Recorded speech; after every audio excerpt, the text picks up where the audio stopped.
फर्क पड़ता है, कोई दिक्कत नहीं, पता नहीं, जो थारी राय सो मारी राय, nothing to do, nowhere to go, देखो सुनो मत बोलो, whenever, whatever you are, be 100% Karnataka, किसी को आओ मत कहो, किसी को जाओ मत कहो, ना कुछ पाना ना कुछ खोना, who asked you live at zero complete level, मौज में रहो, be happy.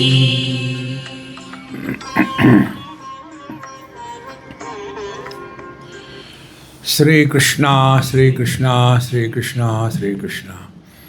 गुरुर्ब्रह्मा गुरुर्विष्णु गुरुर्देवो महेश्वरः, गुरु साक्षात् परं ब्रह्म, तस्मै श्री गुरवे नमः, तस्मै श्री गुरवे नमः. अंग्रेजी में कि हिंदी में? हिंदी में. अच्छा.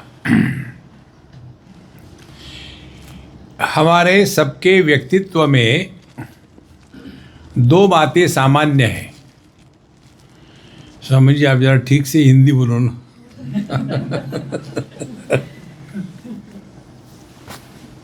एक है क्रिया और दूसरा है ज्ञान.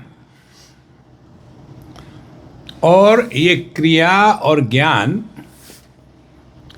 इन दोनों का एक दूसरे के साथ दोस्ती का रिश्ता है कि दुश्मनी का है, ये समझना है.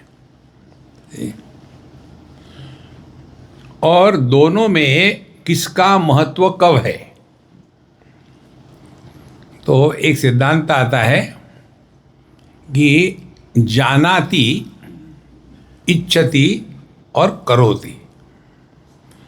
पहले हम किसी चीज को जानते हैं, जानने के बाद फिर इच्छा होती है, और इच्छा होने के बाद उस इच्छा को पूरा करने के लिए कर्म होता है. तो तीन बातें हैं. जिसके बारे में जाना ही नहीं, उसके बारे में इच्छा होगी ही नहीं. इच्छा नहीं होगी तो कर्म नहीं होगा. अब सवाल ये है कि हमको ज्ञान किसका चाहिए. तो ज्ञान चाहिए तीन चीज़ों का, क्योंकि ये तीन चीज़ों को मिला करके हमारा जीवन होता है. एक तो ये दुनिया जहाँ हम रहते हैं उसका ज्ञान होना चाहिए. दूसरी बात, हम कौन है इसका ज्ञान होना चाहिए. और तीसरी बात, इन दोनों का क्या रिश्ता है इसका ज्ञान होना चाहिए. जब तक के ये तीनों ज्ञान नहीं होंगे तब तक के अंधे नैव नीयमाना यथांधा. एक अंधा कहीं जा रहा था, तो क्योंकि अंधा था दिख नहीं रहा था, तो उसने हाथ हिलाया इधर उधर में, और एक आदमी का हाथ लग गया उसको. तो उसने उस आदमी को कहा कि भैया मुझे दिखता नहीं, मैं अंधा हूँ, तो मुझे ये रास्ते से क्रॉस करा दोगे. अब जिसको कहा वो भी अंधा था. सत्य है. देखो. अच्छा, क्योंकि वो भी अंधा था, लेकिन आप देखेंगे एक अंधा आदमी दूसरे अंधे आदमी को हाथ लगाता है ना, तो वो यही कल्पना करता है कि उसको दिखता है. देखो, जैसे एक बहरा आदमी दूसरे बहरे आदमी, नॉर्मल आदमी के साथ बात करेगा तो उसको यही लगता है कि सभी बहरे हैं, लेकिन अंधे आदमी के साथ ऐसा नहीं होता. तो दूसरा भी अंधा था, तो इसने कहा कि भैया मुझे ये रास्ता क्रॉस करा दो। अब जो आदमी क्रॉस करवा रहा था वो भी अंधा है, तो क्या होगा? हम तो डूबे हैं सनम, पब्लिक को भी साथ लेके डूबेंगे। देखो, इसीलिए यदि हमारा ज्ञान स्पष्ट नहीं होगा तो हमारे कर्म भी एकदम गलत हो जाएंगे। देखो, तो जीवन में दो चीज़ों की आवश्यकता है समझने की, ज्ञान और कर्म। अब क्या समझना है?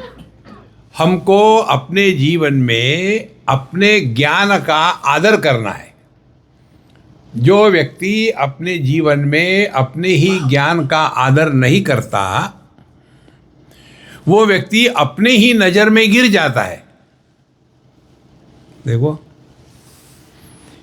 बुढ़ापे में व्यक्ति के मन में दो समस्याएं होती है। एक समस्या है कि ग्लानि की, ग्लानि माने गिल्ट, हाँ फिर ऐसा हिंदी में कहो ना, ठीक है। तो व्यक्ति के मन में ग्लानि होती है, और यह जो ग्लानि है व्यक्ति को शांति से नहीं जीने देती। तो ग्लानि क्या है? ग्लानि है अपने ही ज्ञान का अपने ही जीवन में आदर नहीं करना, उसको कहते ग्लानि। ज्ञान क्या है? Early to bed and early to rise is the way to be healthy wealthy and wise, सबको मालूम है। और हमारा जीवन क्या है? Late to bed and late to rise is a guarantee to be unhealthy and otherwise. और फिर हम फ्रस्ट्रेट हो जाते हैं। तो जैसा सत्संग सुना तो जोश आ जाता है, इस जोश को कहते हैं आध्यात्मिक डिसेंट्री। तो जोश आ गया, चलो अब कल से सुबह जल्दी उठ जाएंगे 4 बजे, जोश आ गया क्योंकि ज्ञान है। और फिर सो जाते हैं और सुबह 4 बज भी जाते हैं, नींद खुल भी जाती है। फिर हमारे मनीराम हमारी मदद के लिए आते हैं कि पूरे जीवन में हमने कभी देखा ही नहीं कि 4 बजते भी है। पता नहीं कल वो बाबा जी को सुने क्या, जल्दी उठना है। अब हम हो गए 70-80 साल के, अभी तक तो कभी उठे नहीं, तो क्या फर्क पड़ा? ये बाबा जी लोगों को कोई काम धंधा नहीं होता, खामो खाम परेशान करके चले जाते हैं, फिर सो गए। और उसके बाद हमेशा की तरह से 9-10 बजे उठे। उठने के बाद फिर अपने ही मन में विचार आता है, अरे यार आज भी मैं सुबह नहीं उठ पाया, कितना डिसाइड किया था, पता नहीं क्या हो जाता है। 1 बार हुआ, 2 बार हुआ, 3 बार हुआ, फिर हम एक कंक्लूजन पर पहुंच जाते हैं, ये अपने बस की बात नहीं। कारण क्या है? आत्मविश्वास नष्ट हो गया। संतो, आत्मविश्वास हमारे दृष्टि से, परमात्मा के दृष्टि से भगवत कृपा। देखो, एक होता है दान लेने वाला, एक होता है दान देने वाला। भगवान के दृष्टि से हम जो कहते हैं भगवान की कृपा हुई, तो भगवान की कृपा होती है अपने ज्ञान का हम अपने जीवन में आदर करें। हम अपने ही जीवन में अपने ज्ञान का आदर नहीं करते, और इसीलिए फिर हम अपनी ही नज़र से गिर जाते हैं। देखो महाराज, तो पहली आध्यात्मिक साधना सभी साधकों के लिए यही है कि ज्ञान को महत्व दे और उस ज्ञान को अपने जीवन में चरितार्थ करे। और उस ज्ञान के लिए हम आते हैं सत्संग में। देखो, सत्संगत्वे निस्संगत्वम, निस्संगत्वे निर्मोहत्वम, निर्मोहत्वे निश्चलतत्वम, निश्चलतत्वे जीवन मुक्ति। भज गोविंदम भज गोविंदम।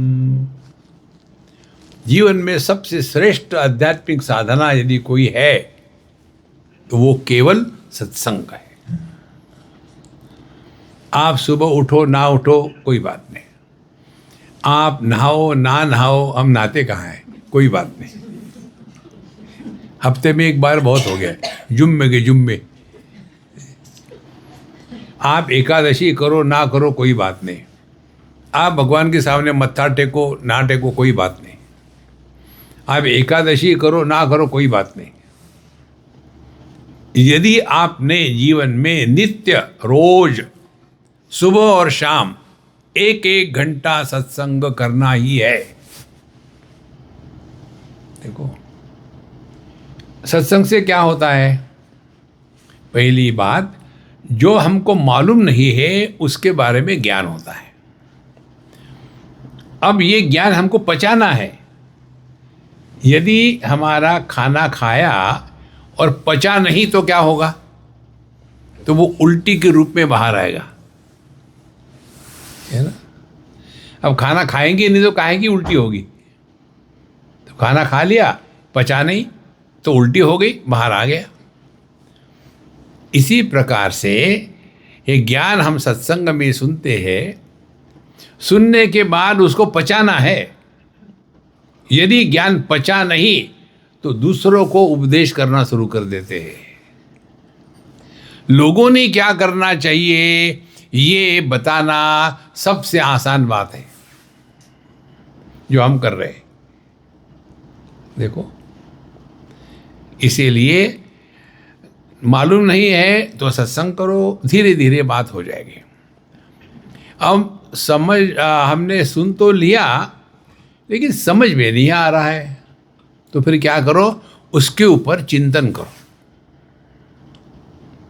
क्या चिंतन करना है? यही उदाहरण ले लो आप। हमको किसी ने धक्का दे के नहीं कहा कि सुबह जल्दी उठना चाहिए। सुबह 4 बजे उठ करके बढ़िया नहा धो करके भगवान के सामने बैठे और अपना जप करे, भगवान के सामने बैठे और आत्मचिंतन करे। किसी ने जबरदस्ती तो नहीं की, हमको ही करना है। देखो, और ये सब होने के बाद भी हम सुबह नहीं उठ पाते, क्या करें? तो उसके लिए बताते हैं कि हमको श्रवण होने के बाद उस पर चिंतन करना है। चिंतन क्या करना है? चिंतन ये करना है कि किसके कारण हम अपने ही ज्ञान का अनादर करते हैं। देखो, तो आपको पता चलेगा हम पर अपने देह का बहुत ज़्यादा प्रभाव हो गया है, जिसको कहते हैं देहात्म भाव। बहुत ज़्यादा प्रभाव हो गया। और जो व्यक्ति अपने देह के गुलामी में रहता है वो व्यक्ति जीवन में कुछ भी प्राप्त नहीं कर सकता। तो देह को लेकर के हमारे जीवन में 3 प्रतिबंध आते हैं। 3, एक आलस्य, लेजीनेस, दूसरा प्रमाद और तीसरा निद्रा। निद्रा माने जहां थोड़ा शांत हो गया। इसीलिए कई लोग जब सत्संग में आते हैं ना तो सो जाते हैं। कारण क्या है? यहां शांति है। शांत रहना लेकिन नहीं सोना। देखो, आपने देखा होगा, करते कि होंगे आप, कई लोग मेडिटेशन करते हैं ना, तो मेडिटेशन में उनका जो टेक्निक है मेडिटेशन का, वो झटका मेडिटेशन होता है। ऐसे बैठेंगे, उनको 2 एक्सट्रीम मालूम है। यहाँ तो बहुत ही एक्टिव रहेंगे, यहाँ तो एकदम सो जाएंगे। दोनों एक्सट्रीम्स से बच करके हमको मध्य में आना है। और इसके लिए अपने निद्रा पर कंट्रोल करना चाहिए। हम में से ऐसे कितने हैं कि जो बिना अलार्म के सुबह उठ सकते हैं?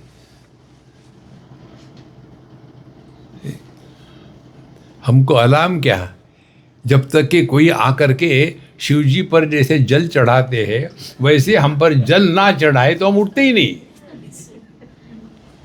देखो, ये आलस्य की पराकाष्ठा है।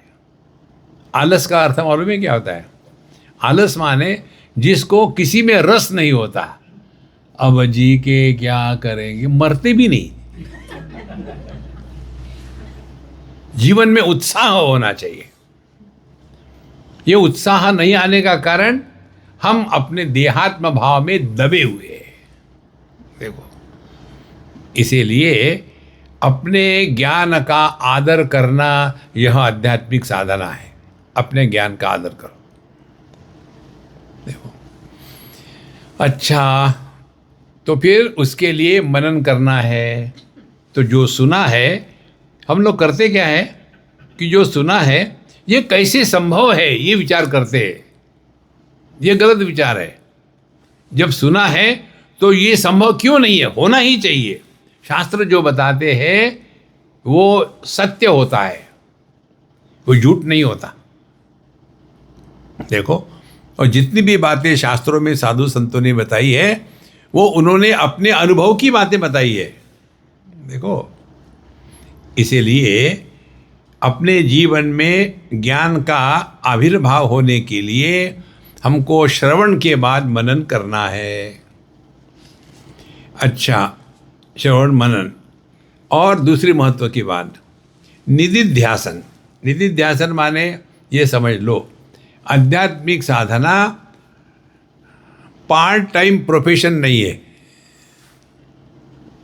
आध्यात्मिक साधना फुल टाइम प्रीऑक्युपेशन। देखो, नहीं तो होगा क्या कि मंदिर में आए तो भगवान का नाम लिया और यहाँ क्या हम स्पिरिचुअल है, बाहर गए तो फिर लिक्विड स्पिरिचुअलिटी शुरू हो जाती।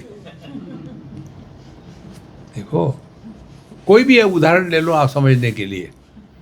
एक सज्जन हमारे मित्र, उनके दिमाग में आया कि मुझे वजन कम करना है, इसीलिए उन्होंने घास खाना शुरू कर दिया जिसको सैलेड कहते हैं। ये कैलिफोर्निया की बात है। तो हम उनके यहाँ गए तो बोले, स्वामी जी हमने तो भाई खाना खाना बंद कर दिया है, तो हम तो केवल सैलेड खाते हैं। हमने कहा ठीक है, हम भी आएंगे आपके साथ, हमको खाना ही, हमको कोई फ़र्क नहीं पड़ता, कुछ भी खिलाओ, गाली खाते हैं तो खाने का क्या है। तो हम उनके साथ गए एक बड़े अच्छे स्थान पर, और भैंस को जैसे देते हैं ना घास, वैसा लेकर के वो बैठे और हमको बैठाया और हमने हाथ से खाया भैंस के जैसा। और खूब खाने के बाद फिर बोले, स्वामी जी कैसा लगा? हमने कहा कि मुझे मेरा पिछला जन्म याद आ रहा है।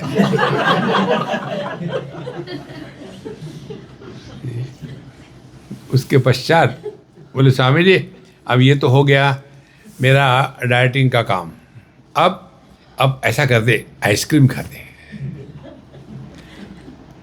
और फिर हम गए आइसक्रीम की शॉप में, तो हमने सोचा वो एक आधा कोन ले लेंगे। हाँ,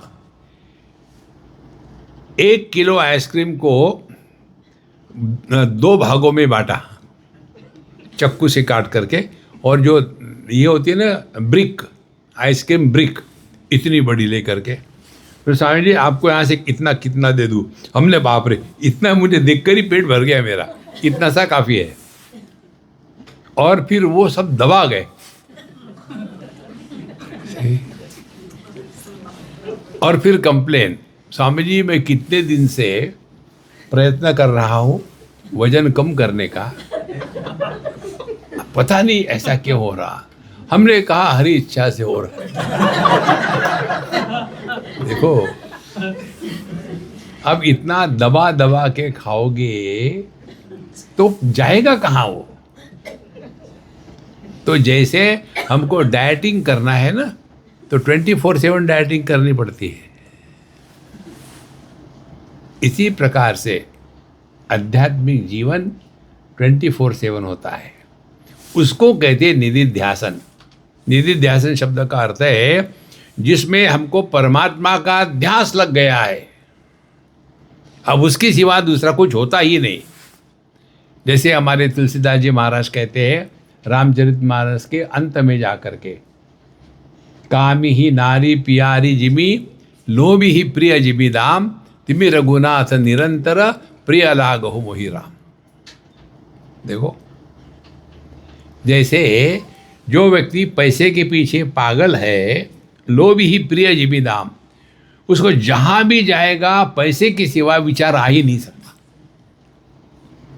पूरा जीवन केवल पैसा और बाकी कुछ नहीं।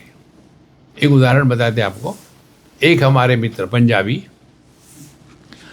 हम चंडीगढ़ में थे और उन्होंने कहा कि स्वामी जी हमने आप आ रहे इसलिए 3-4 दिन के लिए शिमला का एक प्रोग्राम रखा है।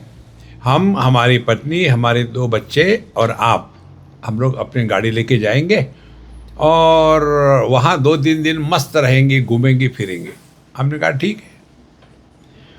हम गए वहाँ और वहाँ जाने के पश्चात फिर हम लोग जहाँ रुकना था रुक गए एयरबीएनबी में।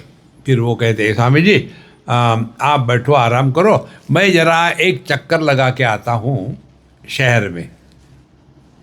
चक्कर लगाने गए और उसके बाद उधर वहाँ से उन्होंने गाड़ी भेज दी और कहा कि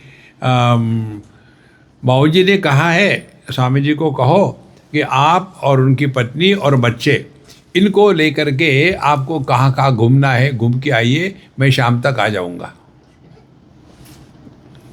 तो हमको तो घूमना ही था, हम घूम घाम के आ गए। शाम को जब वो आए तो मुझे कहते हैं कि स्वामी जी आपसे मुझे कुछ पूछना है। मैंने क्या पूछना है? बोले आप मेरी मदद करो। हमने कहा मैं पैसे नहीं देता। बोले नहीं पैसे नहीं, हमने आज सुबह आकर के यहाँ क्या किया मालूम है? मैंने क्या किया?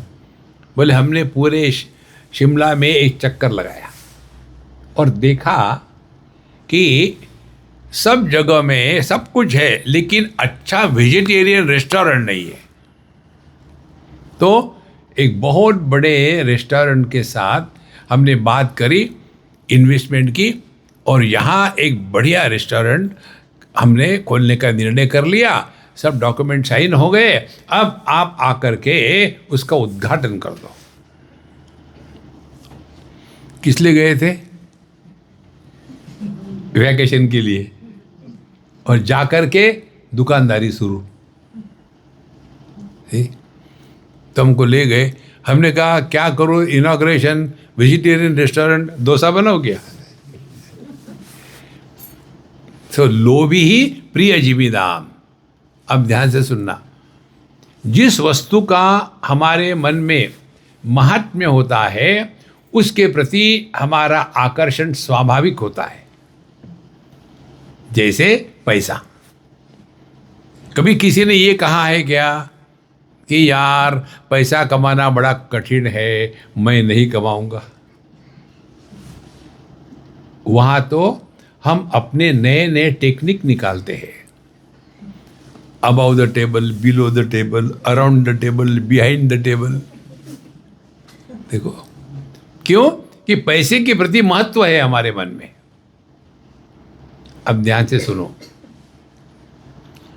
हमको अध्यात्म के दृष्टि से सबसे ज्यादा महात्म्य किसको देना है, इस पर चिंतन करो। देखो, सबसे ज्यादा महात्म्य देना है अपने मन के शांति को। देखो, नास्ति बुद्धि अयुक्तस्य न चा युक्तस्य भावना न चा भावेत शांति अशांतस्य कुतः सुखम। जो व्यक्ति अशांत है वो कभी खुश नहीं रह सकता। और हमारे दुख का कारण बाहर कहीं नहीं है।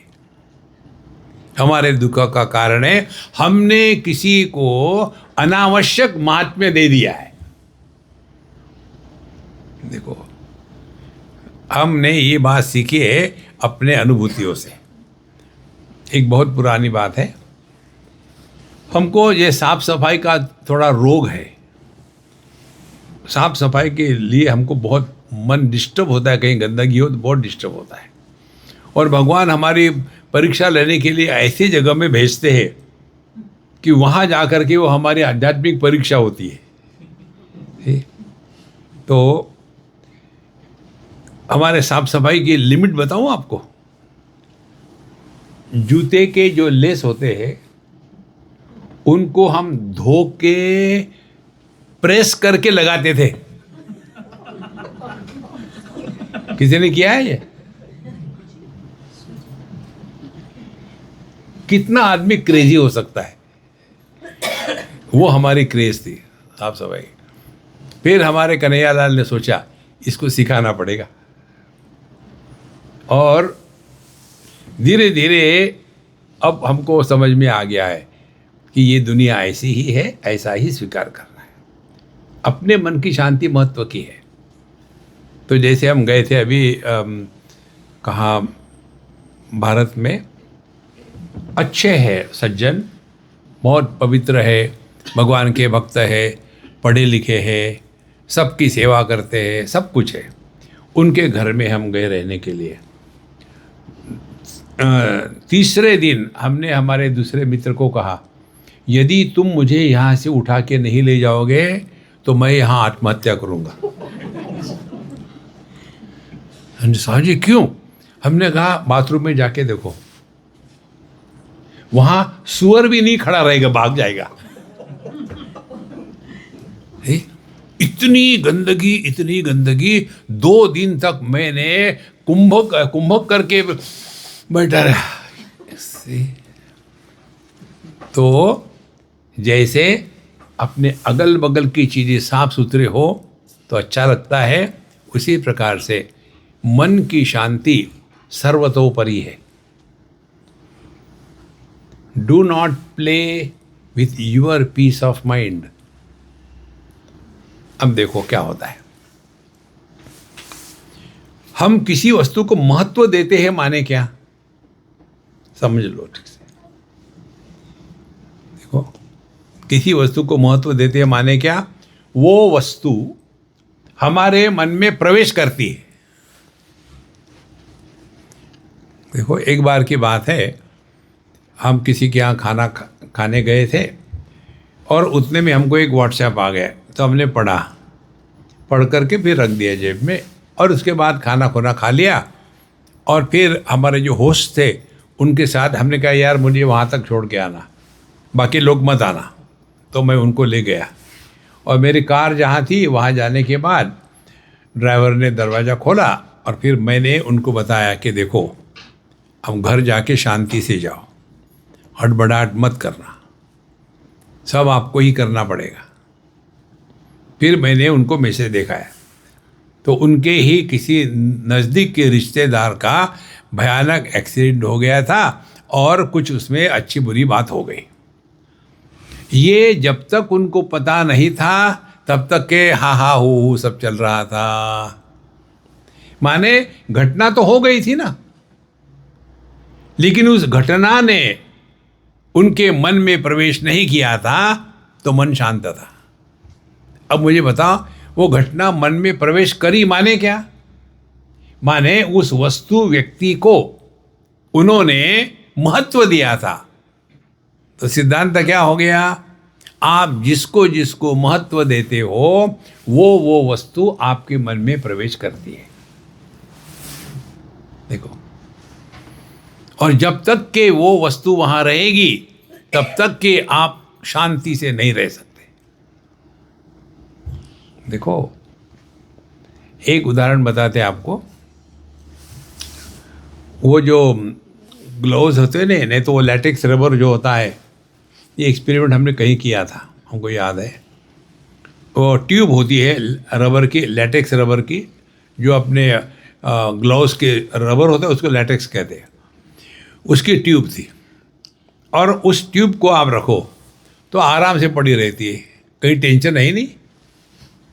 फिर हमने एक्सपेरिमेंट किया उसमें एक कांच का लड्डू, छोटा सा गोली उसके अंदर डाल दी और फिर देखा तो हमको समझ में आया जहाँ कांच की गोली थी वहाँ का जो ट्यूब थी वो फुली हुई थी और टेंशन में थी। देखो, और ये कब तक रहेगा टेंशन उस ट्यूब पर? जब तक के वो कांच की वस्तु अंदर है तब तक। फिर करना क्या है, उस कांच के लड्डू को हमने वहाँ से निकाल दिया।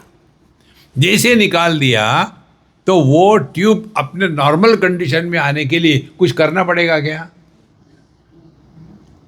इसी प्रकार से हमने जिसको महत्व दिया है, महत्व दो प्रकार का होता है, एक है राग और दूसरा है द्वेष। जिस वस्तु के प्रति हमारे मन में राग हो या द्वेष हो, वो वस्तु हमारे मन में प्रवेश करती है। और उस वस्तु का मन में प्रवेश कैसा है? जैसा हमारा दर्पण में प्रतिबिंब के रूप में प्रवेश होता है। प्रतिबिंब क्या है? हम दर्पण में प्रवेश करते हैं। इसी प्रकार से इस दुनिया के किसी भी वस्तु के प्रति राग द्वेष हो तो वो वस्तु हमारे मन में वैसी ही प्रवेश करती है जैसे हमारा चेहरा दर्पण में प्रवेश करता है। तो जब तक के हम दर्पण के सामने हैं तब तक के आपका प्रतिबिंब बना रहेगा, हटेगा नहीं। उसी प्रकार से जब तक हमने किसी वस्तु को महत्व दिया है तब तक के वो वस्तु हमको परेशान करेगी, क्योंकि हमने महत्व दिया है। अब देखो, हम सुबह उठ करके चाय पीते हैं और हर जगह तो ठीक से मिलता नहीं, लेकिन फिर किचन में चले जाओ, क्योंकि बाकी के सभी कुंभकर्ण हैं तो वो उठेंगे आराम से, और हम अपने भूत वाले हैं, सुबह उठ जाते हैं 3:30-4 बजे। उठने के बाद चाय चाहिए, तो फिर हम जाएंगे उनके किचन में। आवाज़ भी नहीं करना चाहिए, नहीं तो सोचेंगे कोई चोर तो नहीं आया। जाएंगे, फिर देखिए कि केटल कहाँ रखी है और पानी कौन सा लेना है, टॉयलेट में का लेना है कि कहाँ का लेना है, फिर पानी की बोतल है क्या, और फिर चाय की पत्ती कहाँ है।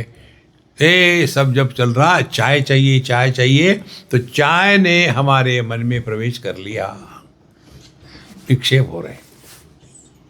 देखो, और समाओ करा करके हमने चाय बनाया और पिया। आहा, आनंद आया। अब ध्यान से सुनना, आनंद आया। इसको तो हम नकार नहीं सकते। जब चाय नहीं मिला था तब तो हम डिस्टर्ब थे ना, चाय मिल गया तो खुश हो गए। हमारी समझ क्या है? जब मुझे चाय नहीं मिला तो मैं दुखी था, जब चाय मिल गया तो मैं सुखी हूँ, इसीलिए सुख चाय से आया है। देखो, यही हो गया ना। लेकिन यदि चाय में सुख होता तो हर एक व्यक्ति चाय पी के सुखी होना चाहिए ना, होता है क्या?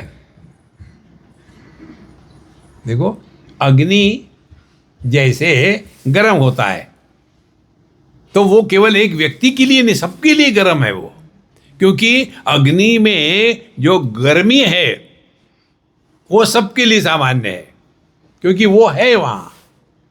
यदि इसी प्रकार से हमारे चाय में यदि खुशी आनंद होता तो हर एक व्यक्ति चाय पी के खुश होना चाहिए, लेकिन नहीं होता। फिर अपने इस चाय के बाद मिलने वाले खुशी का विश्लेषण करो। हम अपने अनुभव को त्याग तो नहीं सकते, कहाँ से आया? देखो, तब पता चलेगा। जो उदाहरण दिया था हमने, जब वो रबर के ट्यूब में हमने वो कांच की गोली डाल दी तो जहाँ वो गोली थी वहाँ एकदम टेंशन था, जैसे ही उसको निकाल दिया टेंशन गायब। इसी प्रकार से जो वस्तु मन में प्रवेश करती है तो वस्तु के प्रवेश के कारण मन में जो विक्षेप आते हैं उसको कहते हैं कामना, उसको कहते हैं डिजायर। और उसके कारण हम विक्षेपित हो जाते हैं। और जब हमारी कामना पूर्ण हो गई, माने क्या, अब वो विक्षेप शांत हो गए, तो खुशी का कारण क्या है? दुनिया की वस्तु व्यक्ति नहीं है। खुशी का कारण है अपने मन की शांति। संतो, इसको कभी जस्टिफाई मत करना। किसको? हम किसके कारण दुखी है? कोई किसी के कारण दुखी नहीं होता, हम स्वयं ही अपने कारण दुखी होते हैं। देखो, समझो मैं इनके कारण दुखी हो रहा हूं, समझो, तो क्या करूंगा? मैं यहां से दूर चला जाऊंगा, क्योंकि दुखी हो रहा ना। अब यदि हम अपने ही कारण दुखी हो रहे, तो जाऊं कहां? बाढ़ में जाओ। संतो, मनुष्य अपने कारण जितना दुखी होता है, अन्य किसी के कारण दुखी नहीं होता। कारण क्या है? यही राग द्वेष। वस्तुओं के प्रति राग द्वेष और व्यक्तियों के प्रति अपेक्षा। हमको किसी से कोई अपेक्षा नहीं होनी चाहिए। जहां आपने अपेक्षा करी, आपकी उपेक्षा होगी। देखो, इसीलिए हमको जीवन का लक्ष्य क्या रखना है? जीवन का लक्ष्य भगवान की प्राप्ति मत रखना। भगवान प्राप्त नहीं होते। तुलसीदास जी महाराज आप पढ़ते हो, भगवान राम का जन्म जो है, वहां क्या कहा है उन्होंने? भय प्रगट कृपाला दीन दयाला। भगवान प्रकट होते हैं,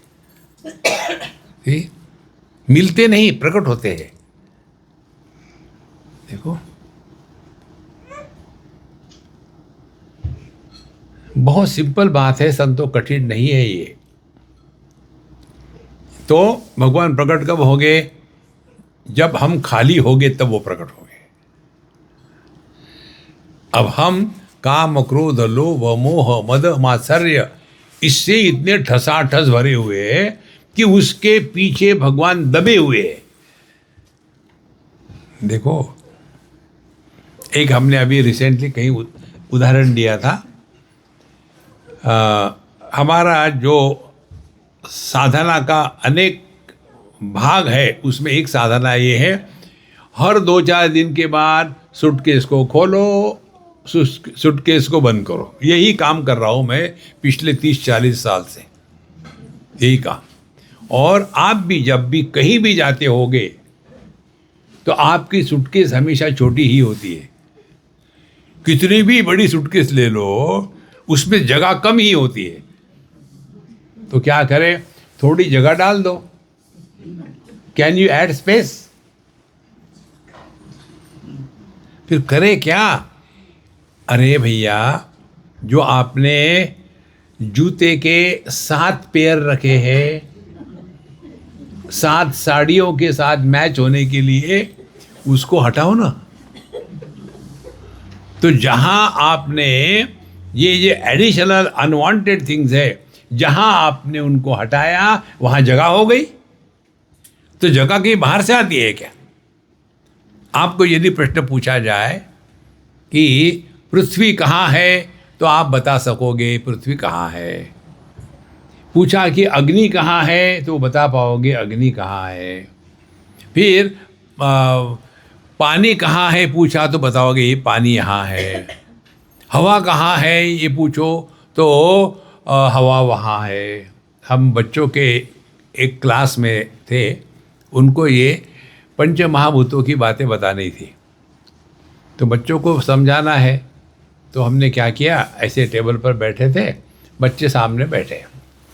हमने कहा देखो, हमारी जो दुनिया है ना, ये 5 तत्वों से बनी है।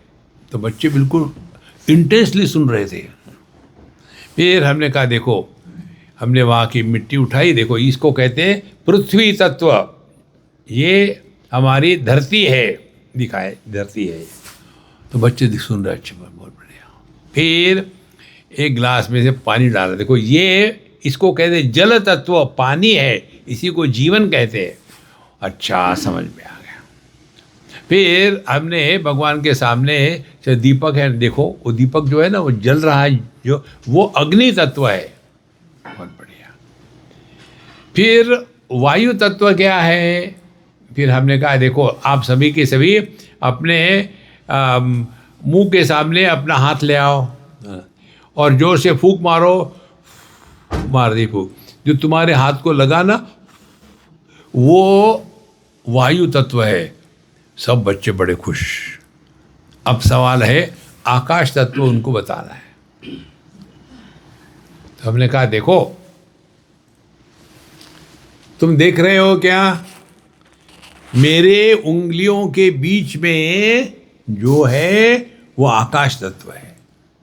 समझ में आ गया? हाँ, समझ में आ गया। हमारा सत्संग पूरा हो गया और हम जहाँ गए थे नाश्ते के लिए, उनका भी बच्चा उसमें आया हुआ था। तो उसकी माँ ने पूछा, देखो तुम स्वामी जी के क्लास में गए थे, क्या सीखा तुमने? मम्मी मम्मी हम बताते आपको, आओ। और उसने बताना वैसे शुरू कर दिया कि देखो इसको कहते हैं अपनी धरती, वहाँ की ज़मीन से मिट्टी उठा करके डाइनिंग टेबल पर डाल दी। फिर पानी, वही गिलास का पानी उसी मिट्टी पर डाल दिया डाइनिंग टेबल पर, सिखाना है। फिर अग्नि, बोले मम्मी कम ऑन मैं दिखाऊं आपको। किचन में ले गया और गैस शुरू कर, ये अग्नि है। अच्छा बेटा तुम कितने इंटेलिजेंट हो। हर एक माँ को लगता है कि अपना लड़का इंटेलिजेंट होता है, बेवकूफ़। वो समझते नहीं वो अपना लड़का कैसे इंटेलिजेंट होगा। अच्छा, फिर वायु तत्व। फिर उसने कहा कि मम्मी ऐसा करो और फूंक मारो, वो है वायु तत्व। मम्मी बड़ी खुश। अब सवाल आया बेटा आकाश क्या है? अब वो सोच रहा क्या करूं क्या करूं। हाँ स्वामी जी आप ऐसा करो। तो मैंने ये स्वामी जी के हाथ के बीच में जो है ना वो आकाश है। तब देखो उसकी समझ क्या है। फ्रेंड्स, आकाश कहाँ नहीं है? देखो यहाँ पृथ्वी नहीं, यहाँ पानी नहीं, यहाँ अग्नि नहीं, यहाँ वायु नहीं, ये हो सकता है। ये कभी नहीं हो सकता कि आकाश कहाँ है। उत्तर मिलेगा आकाश कहाँ नहीं है। इसी प्रकार से परमात्मा कहाँ नहीं है। देखो, तो हमको आकाश को पकड़ना हो, समझना हो, तो क्या करना पड़ेगा? इस आकाश में जितना सारा कचरा इकट्ठा किया है उसको हटा दो तो आकाश ही आकाश है। उस सूटकेस में इतना सारा सामान भरा है, थोड़ा कम करो तो वहाँ आकाश प्रकट हो गया। भय प्रकट कृपाला दीन दयाला। जब हमारे अंतःकरण से काम क्रोध लोभ मोह मद मात्सर्य मेरा तेरा ये कचरा जब निकल जाता है तो वही परमात्मा प्रकट हो जाते हैं। भय प्रकट कृपाला दीन दयाला। तो साधना क्या है? कुछ प्राप्त नहीं करना, सब कुछ खोना है। देखो हमारे भारत में दो शब्दों का प्रयोग होता है। एक है सूखा कचरा, दूसरा है गीला कचरा। देखो, तो जो कचरे वाली गाड़ी आती है उधर में एक साइड से गीला कचरा, दूसरे साइड से सूखा कचरा। तो जो बच्चे लोग होते हैं वो अपने अपने प्लास्टिक की थैली में सामान भर के लगते हैं और फिर देखते हैं इधर से कौन सा है, सूखा गीला। हाँ, तो गीला कचरा है तो उधर डालेंगे, सूखा तो इधर डालेंगे। तो ये सूखा कचरा क्या है? जगत के वस्तुओं का संग्रह, ये सूखा कचरा है। देखो आप अपने घर में जाकर के देखो, ऐसे अनेक वस्तु है कि जिसको हमने पिछले 10 साल में एक बार भी हाथ नहीं लगाया। उनको फेंको ना, नहीं काम आएगा मरने के बाद। देखो, एम्प्टी योरसेल्फ। ये जो संग्रह वृत्ति है ना, इसी के कारण हमारे मन में दुनिया भरी हुई है। देखो कितना सामान इकट्ठा करके रहे। ऐसा नहीं कि आप बाबा जी लोग भी वही करते हैं। अरे ये लुंगी फेंक दो पुराने, नहीं कर्टन के काम आएगी। अरे राम, लुंगी का कर्टन। देखो, इसीलिए यदि हमको जीवन में शांति, ये जीवन का लक्ष्य हो, मन शांति, तो उसके लिए करना क्या है? सूखा कचरा, गीला कचरा हटा दो। कैसे हटा दे? कि जिसको हमने महात्म्य दिया है वही हमारे मन में प्रवेश करता है। देखो, महात्म्य दो प्रकार का, पॉजिटिव नेगेटिव। आप जिससे प्रेम करते हो वो आपके दिमाग में मन में घुसेगा, आपको परेशान करेगा। जिससे आप द्वेष करते हो वो आपके मन में घुसेगा, आपको परेशान करेगा। तो साधना क्या हो गई? साधना यही है, हमने जिसको महत्व दिया है उस महत्व को हमको ही त्यागना चाहिए। तो जितना हमारा मन खाली रहेगा, उस खाली मन को ही परमात्मा कहते हैं। देखो, और वही हमारा स्वरूप है।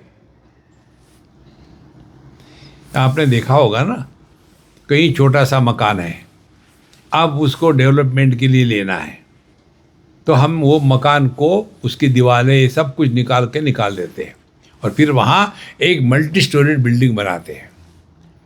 तो जब सब दीवारें निकाल दी, तो जो आकाश था उस छोटे से मकान के अंदर में, क्या उस आकाश को हटा देते हैं क्या? ध्यान से सुनो। तो वो मकान आकाश में था कि आकाश मकान में था? चिंतन करो। अभी हम लोग यहां बैठे हैं, हम किस में बैठे हैं? हम दीवार पर बैठे हैं क्या? हम फ्लोर पर बैठे हैं क्या? हम सीलिंग पर बैठे हैं क्या? हम खंबे पर बैठे हैं क्या? हम बैठे हैं आकाश में। लेकिन ये दीवारों को महत्व देने के कारण हम मंदिर के अंदर है, हमारी कार बाहर है, और उसके पश्चात मन में विक्षेपों का सिलसिला शुरू हो जाएगा। इसीलिए ज्ञान को स्पष्ट समझ ले, कि हमको परमात्मा की प्राप्ति नहीं करनी। घूंघट के पट खोल तो ही पिया मिलेंगे। यह जो काम, क्रोध, लोभ, मोह, मद, मात्सर्य, इसके पीछे कन्हैयालाल ढक गए। हटाओ उनको, सभी कचरे को हटाओ। और उसके लिए साधना क्या है? हमारा जो हैप्पी मंत्र आपने सुना है, living at zero complaint level. हमको किसी से कोई शिकवा नहीं, गिला नहीं, किसी से कुछ भी एक्सपेक्ट ना करें, किसी से भी। देखो, एक बार हम बम्बई से लास्ट ईयर शायद यहाँ आ रहे थे मेलबर्न में। एक डॉक्टरनी का एड्रेस हमने आपको दिया था महाराज, याद है? एक डॉक्टरनी का एड्रेस दिया था, वो हमको मिली थी एयरपोर्ट पर बम्बई में, मुझे याद नहीं उसका नाम। तो वो मैं भी वेट कर रहा था अनाउंसमेंट के लिए, तो बैठा हुआ था। तो हम तो जानते नहीं किसी को, हमको याद भी नहीं रहता। तो वो आई, नमस्कार किया, हमने नमस्कार किया। बोले, स्वामी जी, हम आपको पिछले कई सालों से सुन रहे हैं, ये तो हमारा भाग्य है कि हम आपको यहाँ मिले। हमने कहा, धन्यवाद अम्मा, मस्त रहो, चुस्त रहो, स्वस्थ रहो, व्यस्त रहो। फिर हमने कहा, आप अकेली है? बोले, नहीं, हम और हमारे पति देव हैं। बहुत बढ़िया, आइए बैठिए, कुर्सियाँ खाली थी। बोले, नहीं, मैं वही बैठती हूँ। बोले, ठीक है। वो वहाँ गई, फिर अपना एड्रेस लिख दिया कागज़ पर, मुझे दिया। वो देते समय वो मेरी गुरु है, उसने मुझे एक बात सिखाई इसीलिए हम कहते हैं ना, आप सभी के सभी हमारे गुरु हो। देखो, जिससे हम सीखते हैं वो हमारा गुरु है। उसी मुझे एक बात सिखाई, बोले स्वामी जी, हम जिससे सीखते हैं ना, उससे ज्यादा नजदीकी नहीं होनी चाहिए। बहुत बड़ी बात है। अति परिचयात अवज्ञा, फेमिलियरिटी ब्रीड्स कंटेम्प्ट। देखो, अब इसको आप जाके देखो मंदिरों में, कहीं भी चले जाओ। उदाहरण के लिए की बात बताऊं मैं आपको, समझो आप चले गए किसी बड़े मंदिर में भारत में, तो वहाँ पंडित जी वगैरह हो गए। हम दक्षिण भारत की बात कर रहे हैं, उत्तर भारत में डेमोक्रेसी है। सो वहाँ चले जाओ, फिर वो आपके सामने एक बड़े थाली में फूल लेके आएंगे और आपको स्पर्श करना है, और पूछेंगे आपका नाम क्या है, गोत्र का क्या है, कौन से नक्षत्र को पैदा हो गए, सब कुछ पूछेंगे। और उसके पश्चात आपके नाम से भगवान की पूजा करेंगे। तो अष्टोत्तर नामावली से वो भगवान की पूजा करते हैं। तो ओम केशवाय नमः हम लोग कैसा रखते हैं ना, वो ऐसे ओम केशवाय नमः, नारायण नमः, गोविंदाय नमः। अरे नारायण को पकड़ रहे कि कहाँ गया है।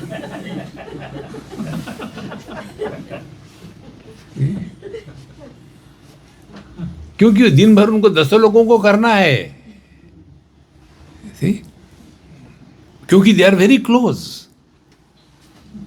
दूर रहो। दूर रहने से जितना प्रेम होता है उतना नजदीक रहने से नहीं होता। देखो, जिसके प्रति हमारे मन में आदर है उससे दूर रहना चाहिए। और इसीलिए मंदिरों में जो भगत लोग जाते हैं उनका भगवान के प्रति जितना आदर होता है उतना पंडितों का नहीं होता। एक उदाहरण आपको बता दें, बद्रीनाथ की बात है, बहुत पुरानी। एक दक्षिण भारत के वयस्क गृहस्थ वहाँ बिल्कुल थके हुए नारायण नारायण नारायण, मतलब अखंड नाम चल रहा है, नारायण नारायण नारायण। और इतने खुश हो गए, बूढ़े थे, बड़े मुश्किल से चल चल करके उनके लड़के ने उनको ले आए वहाँ। और जैसे वो दरवाजे में खड़े हो गए, भगवान बद्रीनाथ जी का दर्शन किया, इतने खुश हो गए नारायणा, और वही उन्होंने देह त्याग दिया। जीवन की परिपूर्णता देखो। और वहाँ के जो पंडित होंगे वो क्या कहेंगे, धड़ा धड़ा धड़ा धड़ा धड़ा धड़ा।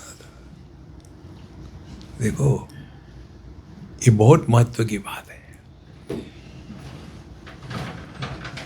हमारे हनुमान जी ने एक बड़ी महत्व की बात बताई है। वो कहते हैं 3-4 बातें। हम लोग 3 स्तर पर जीते हैं। एक देह के स्तर पर, दूसरा हमने अपने आप को एक जीव या सोल मान के रखा है, और तीसरा हम परमात्मा स्वरूप है। देखो, वेदांत ही आपको बता सकता है कि आप चाहो या ना चाहो, आप जानो या ना जानो, यू आर डिवाइन। देखो, बहुत महत्व की बात है। तो हनुमान जी ने कहा, देह बुद्ध्या तु दासोस्मि। जब मैं देहात्म भाव से जीता हूं तो हे भगवान, मैं आपका दास हूं। कैसे दास हूं? मैं सेवक सचराचर रूप स्वामी भगवंत। देखो, सबके प्रति सेवा का भाव होना, यह ज्ञान, और उसको जीवन में उतारना, ये कर्म। मैं सेवक सचराचर रूप स्वामी भगवंत। देखो महाराज, सेवा करने से जिसकी सेवा होती है उसको परेशानी होती है, और जो सेवा करता है उसको खुशी होती है। समझ के देखो इसको ठीक से। देखो, हम जब जाते हैं भगवान के सामने नमस्कार करते हैं, तो उस नमस्कार का प्रभाव किस पर होगा? भगवान पर होगा कि हम पर होगा? हम जब खाना खाते हैं, उस खाने का प्रभाव वो अन्न पर होगा कि हमारे पेट पर होगा? देखो कितनी सिंपल बात है। और इसीलिए यदि हम जगत में देहात्म भाव से जी रहे हैं, तो स्पष्ट समझ लेना कि मैं सेवक सचराचर रूप स्वामी भगवंत। देखो,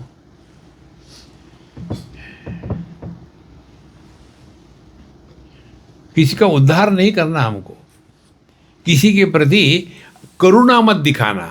वो करुणा शब्द बहुत भयानक है। कंपैशन, ठीक। ऐसा मैंने उसको देखा, बेचारा गरीब था, मुझे बड़ी दया आई उस पर, शायद भूखा होगा। तो मैं पिज्ज़ा खा रहा था, आधा हो गया था, तो मुझे दया आई, मैंने उसको दे दिया। अब ध्यान से सुनो, इस विचार में हमने उस व्यक्ति को तुच्छ समझ करके दुखी समझा है ना। तो क्योंकि मुझे दया आ गई। हम जब अपने बड़ों की सेवा करते हैं घरों में, माता पिता इत्यादि, भगवान को भोग लगाते हैं, इसलिए लगाते हैं क्या? बेचारे बैठे कब से, भोग लगा दो। नहीं, देखो, किसी पर दया मत करना। फिर हमको सबकी सेवा करनी है। सेवा में क्या होता है? जैसे हम अपने माता पिता की सेवा करते हैं, बड़ों की सेवा करते हैं, कुत्ते की सेवा करते हैं क्या? आपको क्या मालूम तो जी कर दे। देखो, जहाँ सेवा भाव जागृत हो जाता है, वहाँ हमने उस विग्रह में कुछ तो भी उच्च वस्तु का दर्शन किया है। अभी गणेशोत्सव आने वाला है। यहाँ होता है क्या गणपति का कुछ? यहाँ होता है ना, ये केवल लटका के रख दिया इनको। तो हमारे बम्बई में गणेशोत्सव के समय बड़ा आनंद आता है। तो पहले लोग जाएंगे गणेश जी की मूर्ति खरीदने के लिए, और खरीदने के पश्चात कि कितनी का है ये गणेश जी? बाबू जी आपके लिए ये 21,000 रुपये का है। 21,000 का सोने का बना है? तो फिर बाबू जी आप कितना देना चाहते हैं? हम 21 रुपये देंगे। 21,000 का गणेश जी 21 रुपये में देंगे। फिर बार्गेन होते होते ले लिया, 2100 में ले लिया और घर आके रखे। सुख करता दुख हरता वार, हे भगवान मुझे खूब धन दौलत दो। खरीदते समय भाव किया और अब कहते धन दौलत दो। इसीलिए अपने जितने भगवान होते हैं ना, इनके हाथ ऐसी मुद्रा होती है। ये ऐसे मुद्रा का मतलब है कितने मांगोगे बस। और ये कोई दान मुद्रा नहीं है, यदि और मांगोगे तो एक लगाऊंगा।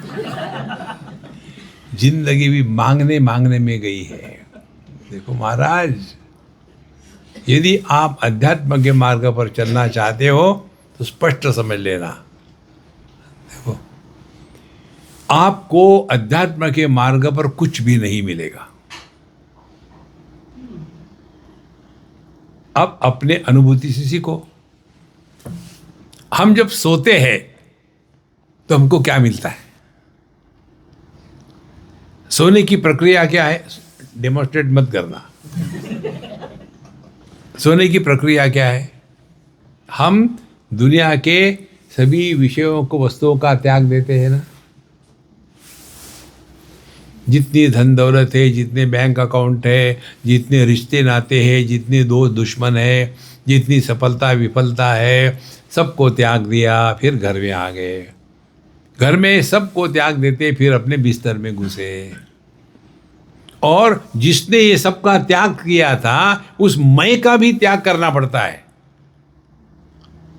तो आखिरी हमारा मंत्र क्या होता है? I want to sleep, I want to sleep. और जब तक ये मैं है तभी तक ये संसार है। और जहां हमने इस मैं का त्याग कर दिया तो जो अनुभव है उसमें हमको कुछ मिलता नहीं। कारण क्या? हम होते ही नहीं, केवल परमात्मा होता है।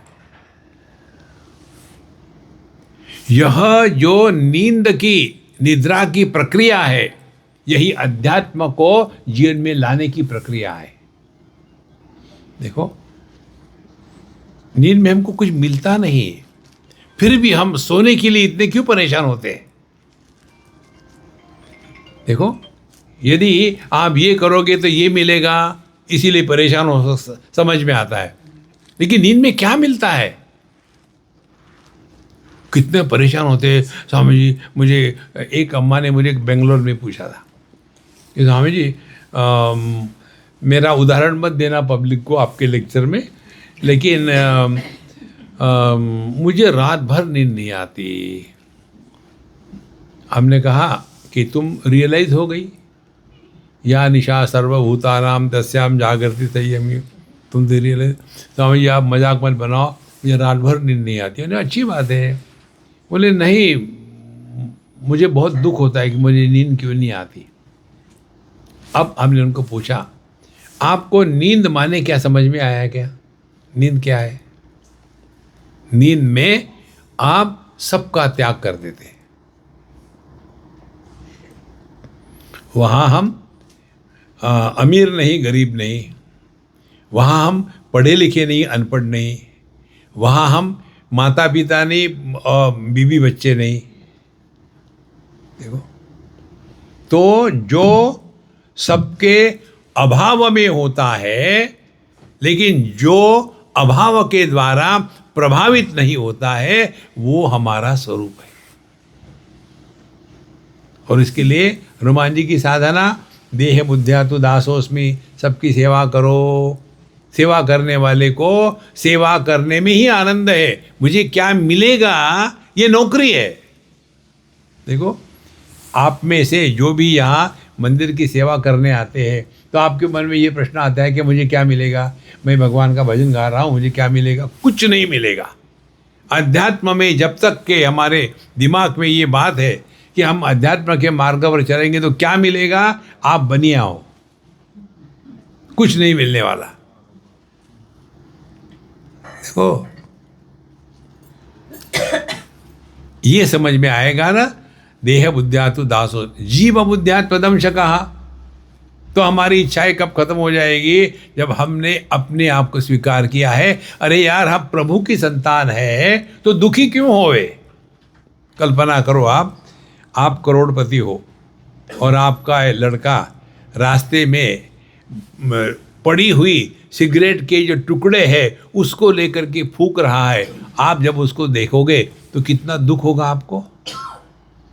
इसी प्रकार से हम प्रभु की संतान है, दुखी होने का हमको कोई अधिकार नहीं। Do not justify you are miserable. Misery आने का कारण एक ही है, हमारे मन में अनेक अपेक्षाएं होती है, ऐसा होना चाहिए, वैसे होना चाहिए। अरे भैया, कुछ भी नहीं, जो है, जो थारी राय सो मारी राय। प्रभु की इच्छा से चलो। जीव बुद्ध्या त्वदंशकः। देखो, और आत्मबुद्ध्या त्वमेवाहम्। और जब मैं अपने आत्म में रहता हूँ तब मुझ में और आप में कोई अंतर नहीं। तो सबका अर्थ क्या निकला? जगत में व्यवहार करते समय सेवा भाव, जीवन के अच्छे बुरे अनुभूतियों से गुजरते समय याद रखना, हम यहाँ दुखी होने वाले नहीं है। जो दुखी होता है वो जीव है, जो दुख को प्रकाशित करता वो परमात्मा है।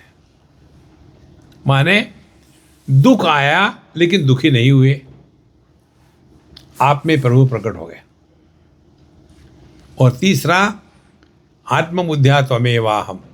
और जब हम अपने स्वरूप में रहते हैं तो ना काहू से दोस्ती, ना काहू से बैर। भगवान कहते हैं, समोहम सर्वभूतेषु न मे द्वेषोस्ति न प्रियः। इस प्रकार से अध्यात्म में ज्ञान जब ठीक होगा तो कर्म अपने आप ठीक होने लग जाते हैं। लेकिन हमारा ज्ञान, ये ज्ञान है कि आसक्ति है? देखो ये जितने भी लोग कहते हैं ना प्रेम प्रेम, कुछ नहीं होता प्रेम में।